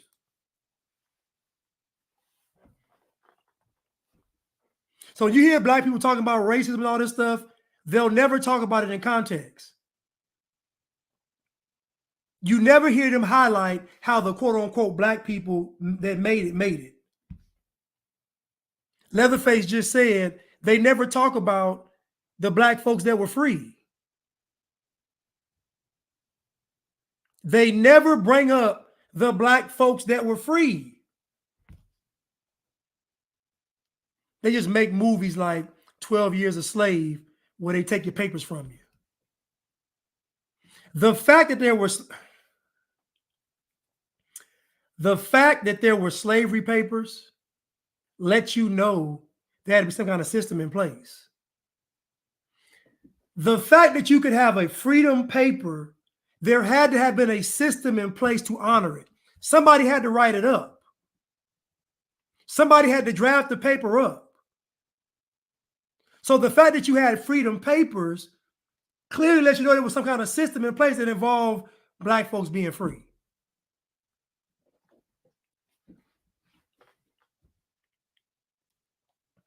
And black folks own slaves.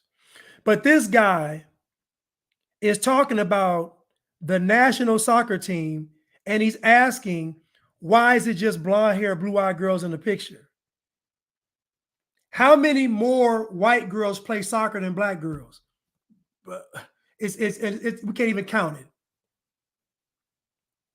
What they never tell you is how many black people are actually in the field. The NFL is racist. There's no black coaches. How many black folks apply to be the coach? Think about it. They never ask the question, how many black folks applied to be the coach? Because that matters. If I got 100 white folks applying and 3 black folks applying, more than likely there's going to be white coaches being hired. It is what it is. It's crazy. Leatherface is working on a movie called The Good Slave. Well, that sounds great already. But let's continue. I'm going to rewind what he said. Now listen, y'all. You can always know when you're telling the truth when black men get upset. Anybody listening, I don't care what your race is, what your creed is or religion, when you are saying something and a black man gets upset, you are telling the truth. Mark my words. Of the team. Watch. The only thing I would say about this picture here, what jumps out of you is that this doesn't sort of represent diverse Britain. It's all these blonde, blue-eyed girls, and, you know, I wish them well, but I do think we need to ask ourselves questions about why is it that we've got, it has a lack of diversity. They're playing sport at an elite level. Yeah. And they are from Britain. And they're women. It doesn't make any difference. I think if the whole idea behind this is going to encourage more women to go and into the sport, you need some sort of representation there to say, whatever background you come from, you could get to this sort of level. Because it's Britain important, doesn't look like that. Yeah. But And it doesn't. Now imagine This is what I mean by the racism argument is a low intellectual argument. Like folks that believe in racism have a low IQ. I'm gonna say it again. Folks that believe in racism have a low IQ. You know why? Because it's so much nuance in life. To just ignore all of it means you're slow.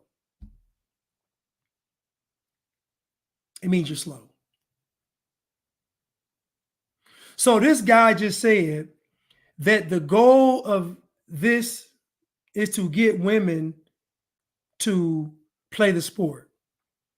That's not the goal of these women playing soccer. The goal is to work hard at something and achieve. Nothing to do with male or female. Both of these folks are liberals.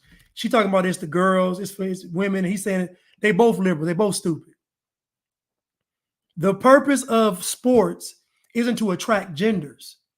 The purpose of sports initially, I believe, was to teach somebody competition and how to compete fairly and how to be okay with losing if you gave 100%. It's what you learn in sports. I can train my best, I can compete my best, and if I lose, the better person won or better team won, and I can live with that. Sports was designed to build character. Black folks made sports woke. Black folks made sports about race. The MLB just included the Negro League stats with the MLB stats. Now, why was that done? Because they care about black people? Why would the MLB include the Negro League stats with the MLB stats? Why? Do they really care about the Negro League? No. It's to get you nigglets to care about baseball. It's to get you all to care about baseball. They need a more black element in baseball to seem more woke. They want to attract more fans. We're in the era now of appealing to libtards. Because that's the population that's growing. Conservatives are shrinking. White Christian conservatives are shrinking. The conservative numbers are shrinking. The liberal numbers are growing. So the MLB said, I know we can get them on board. Let's just merge those stats with the major league stats.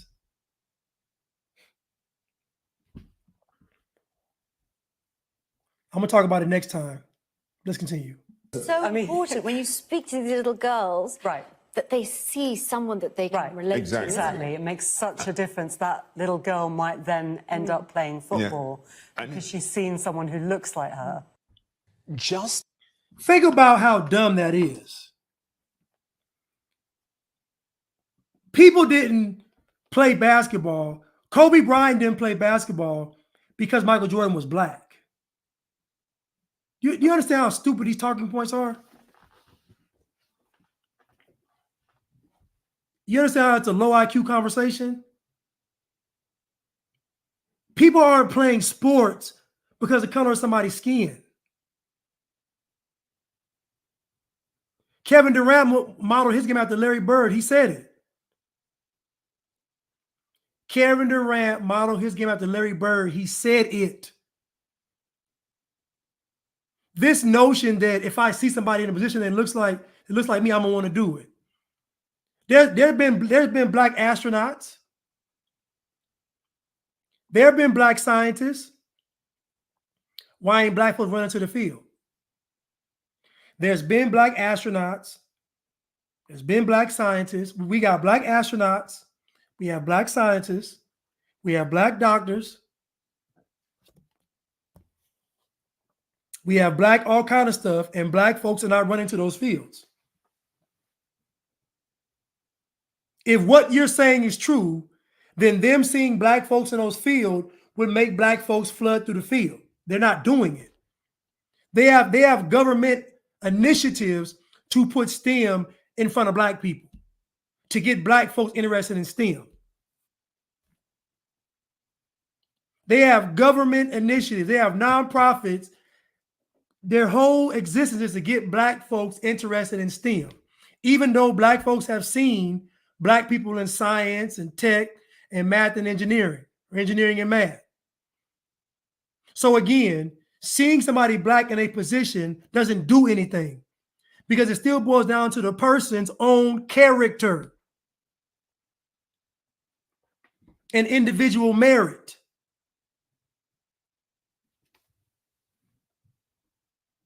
JV Chanel said Pistol Pete was his favorite player. He white. The racism conversation is a low IQ conversation. That's why the most folks that talk about it as a career, think about it. These folks, think about Jesse Jackson, Reverend Al Sharpton, Ta-Nehisi Coates, Kleenex, ex-Membry, whatever his name. All these folks, Angela Davis, these folks don't have no skill set. What can they actually do? Nothing. They don't have a skill. They just talk about race. Come on, man. If you think America's racist, you have a low IQ.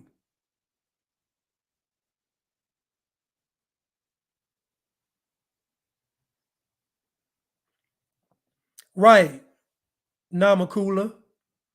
Nothing is merit-based anymore. Honor rolls, sports awards, etc. And everyone gets a trophy, no matter how poorly they perform. Right. That came from black people, though. Because black folks were saying, whether I earned it or not, whether I deserve it or not, I should get it because I'm black. That came from black people. Black folks believe everybody get a trophy. That's what black folks believe that. I wish my son, man, please. I wish my son would bring home a trophy everybody got. I want my kids to say, my parents told me that I don't take things I haven't earned and politely give it back. White liberal women too. Yeah, white liberal women too. I should get it because I have ovaries. Yes, white liberal women too. Imagine if that scenario were reversed with any other sporting team that might feature a different ethnic makeup. Some of them are there. It just wouldn't happen, nor should it. Now, white people are the global minority. White people are the global minority. That means that of all the races on the planet, white people are the least. And if somebody ever said about a photo, we need some more white folks in here, it'd be racist. Let me say what I really want to say. The fact that you can watch something happen to another person that you know is wrong and you're cool with it, you work for Satan. The fact that y'all could see this man say on TV, there needs to be women of color on this team photo, and y'all agree with it, means you work for Satan. I'm sorry. You work for Satan. We have lost all sense of rationality if national selectors are thinking about race before ability. By the way, as GB News contributor Rafe Haydel Manku pointed out over the weekend, according to the 2021 census, England is 4.2% black. 13% of the Lionesses are black, 3 players out of the 23-member squad. So actually, that's 3 times more than the population, which I would say is more than representative. Again, this is why there is an anti-white agenda. He just said that the black population in England is 4.2, but the team is 13.2. So there's more black women on the England soccer team than there is represented in society contextually. There's a higher percentage of black women on the team than there are in the actual society. You see, you can't really complain about something if it goes contrary to the actual numbers. So, for example, with America, there are 13% of the black population is black. So that means you go to any industry, all you can hope for is 13%. In any industry, all you can hope for 13%. If I go to the NFL, it's way above 13% coaching staff and players. If I go to the NBA, it's way above 13% coaching staff and players. But no one has ever said there needs to be more white folks in the NBA. We need more white folks in the NFL. So the fact that black people are comfortable with someone making a concession for them is a sign of working for Satan. You should want to earn everything you get. Why? Because earning what you got is what builds your character. The reason why black folks have such poor character is because black culture says you don't have to earn it. The earning process is what gets you the character building. Black folks are taking credit for doing what everybody else is doing. I got to work 10 times harder. No, you don't. I got to be 10 times better. No, you don't. It's a lie. You're doing what everybody else does. Most people in life do the bare minimum. Black folks are no exception to that rule. Most folks in life do what they can do to get by. That's it. Most folks aren't overachievers. Most folks don't strive for excellence. Most people, when it comes to life, get about a C grade average. It is what it is. And Leatherface said, even if you have to work 10 times harder, then just do it. Why are you complaining? Thought you was a king. Thought you was a god. If you were really a god or a king or a goddess or a queen, 10 times is harder by man's standard shouldn't be nothing. What is 10 times harder to a god? What is 10 times? If I'm a god and I got to work 10 times harder, what is that to a god? That should be a walk in the park. I'm a god. I can do 100 times harder. And what again? It's cap. I've rarely met a black person in my life. Scratch that. I ain't never met a black person in my entire life that was 10 times anything except decadent. I've never met a black person in my life that was 10 times anything except decadence. I've never met a black person in my life that did something 10 times harder, better than anybody else on the planet. I've never seen that. Matter of fact, but not just black, I ain't never seen nobody like that. 10 times? No. 10 times? No. 1 time, yeah. 2, yeah. 3, maybe. 4, maybe. 10, never seen it from nobody. As social commentator Konstantin Kisin wrote about this, is what happens when you tolerate, encourage and incentivize race baiting in the media. This is why the diversity agenda needs to be dismantled brick by brick. It stopped being about fairness a long time ago. It's just a new form of racism now. Is it any wonder these conversations are taking place in the media on a regular basis when London's failed mayor, Sadiq Khan, is caught out having equally discriminatory conversations? So this weekend, his team was exposed for warning against the use of a picture of a white family. They annotated that image with the note, "Doesn't represent real Londoners." So if you're a white family, Mr. Khan's team doesn't think you are real. I'm sorry, I'm going to call that out for what it is, racism. Perhaps the biggest sickener, though, was...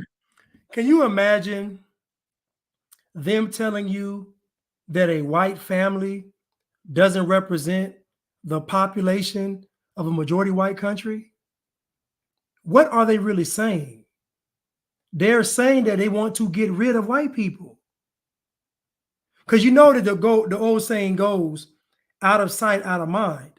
So they want to put white folks out of sight, so you won't care if they're getting slaughtered. This is the anti-white agenda. This is the anti-white agenda, because the powers that be knows any white person that cares about their country and cares about their family and cares about their community, and above all believes in God. That's the danger, because they're going to fight. So there's an actual anti-white agenda that none of these folks that come on my page ever talk about. Because most folks on my page believe, that come on here detracting, this is what white folks get. They deserve it. This is what they get. This is how these folks sleep at night. They deserve it. Imagine all white people for the rest of history carrying the burden for what a few white folks did hundreds of years ago. Imagine that. Imagine the rest of the white population from here on out carrying the burden of what a small percentage of white folks did hundreds of years ago. It's crazy. That's crazy. It's crazy. Imagine them showing you a white family and telling you that it doesn't represent London. Listen, you're going to hear this term, doesn't represent a lot. It doesn't represent America. MAGA doesn't represent America.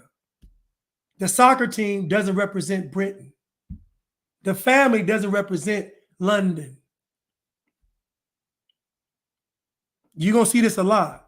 And what they're saying is we have to get rid of white people. We have to erase white people. And once you erase white people, then you're going to start slaughtering white people because it'll be justified. And they'll only start doing it when they don't have any more leverage. That's why their goal now is to get rid of those guns. Like I said, they're cowards. They ain't going to never fight no fair fight.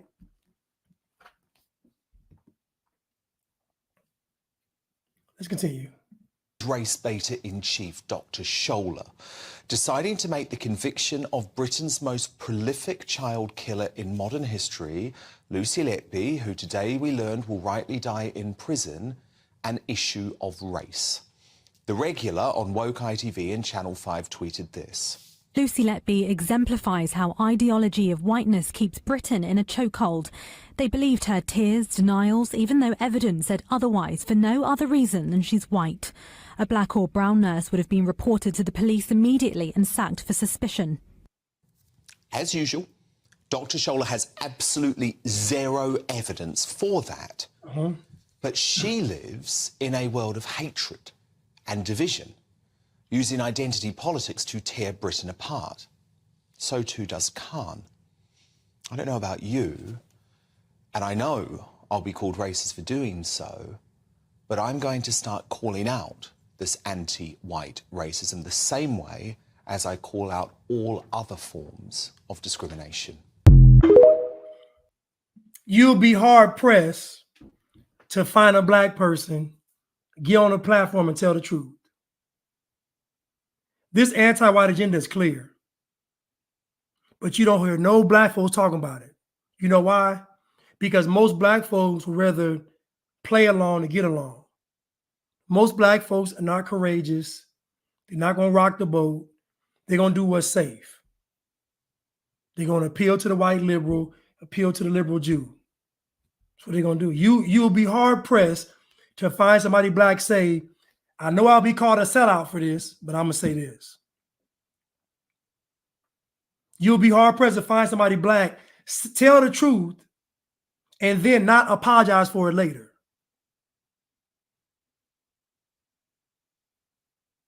I went on Revolt TV one time. They aired this episode one time, and they didn't invite me on there no more.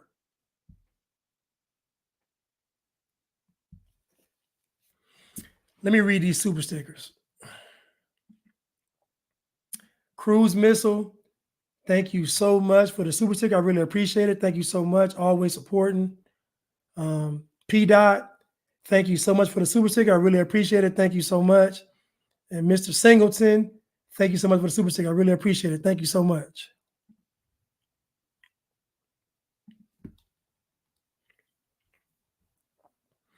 I want to thank Angel Wings for being the best moderator on the planet.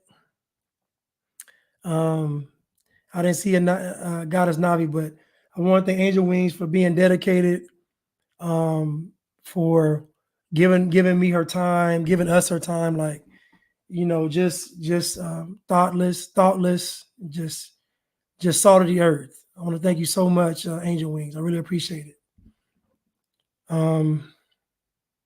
And all y'all that came in today, I thank y'all for coming in, tuning in today. I love y'all. Hope you have a blessed Sunday. And I will see y'all in a couple of hours. Cutting Through the Culture. Thank you.